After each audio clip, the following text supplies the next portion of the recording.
So 5 years ago, I was living in New York City working as a professional dancer. I was working 3 to 4 jobs a day. I had every single odd job that you could imagine. I worked in retail, I worked as a waitress, as a cocktail waitress, as a bartender. I nannied, I dog walked, taught English online. One time I worked at MoMA. I once almost did a pill study for $3,000. All I had to do was ingest an unmarked pill for a week and then report back how I felt at the end of it. I didn't do it, but I considered it because it was $3,000 and that was a lot of money. During all this, I was also auditioning. And with a ton of auditions comes a lot of rejections. Like 99% of the jobs that you audition for, you don't get. It's a really hard industry. And because this is the norm for performing, I was at a point with the industry where I hated the industry so much that I started to hate dance itself. I was broke. I was incredibly unhappy. I was having frequent anxiety attacks. I probably had them every other day, if not every day. I was burnt out and exhausted. I was living paycheck to paycheck. I was feeling so stuck and powerless. I felt powerless. It is the most horrible feeling. I wouldn't wish it on anybody. So naturally, I decided to book a solo trip to Italy.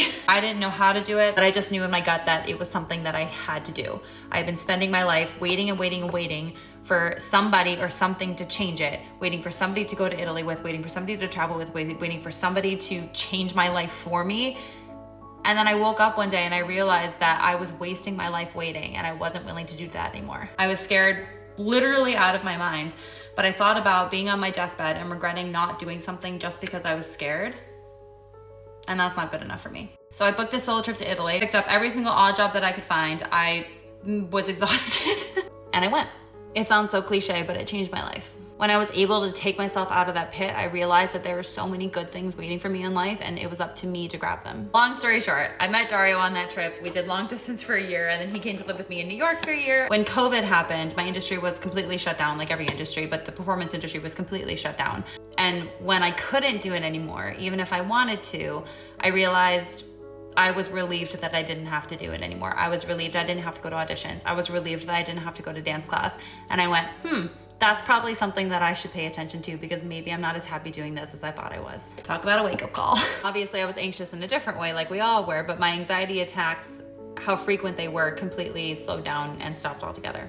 Towards the end of 2020, I was the one that suggested we move back to Italy. And again, my mind was infiltrated. I was scared out of my mind. I had all these thoughts like, I can't move to Italy. You can't do that. What are you thinking? You're crazy. Literally like all of these thoughts just invading my mind, stopping me from trying to do what I knew in my gut that I should do. And at the end of the day, the thing that was stopping me was my own fear. And I went right back to that thought. Being on my deathbed and regretting not doing something just because I'm too scared to do it is 10 times scarier than just doing the actual thing. So we did it. And listen, living abroad is wonderful, but it's not easy. The first 6 months that I lived in Italy were the loneliest 6 months of my entire life. It can be really, really hard. However, it is 100% worth it. And that's why I wrote this book, because I've been there. I have felt stuck. I have felt powerless. I have felt like the entire world was on top of me. But I have also seen what happens when you conquer things that scare you and when you face your fears and when you embrace all the good things that life has to offer you. And I just wholeheartedly believe that you are capable and you are so deserving of all of that. So cheers. Love y'all.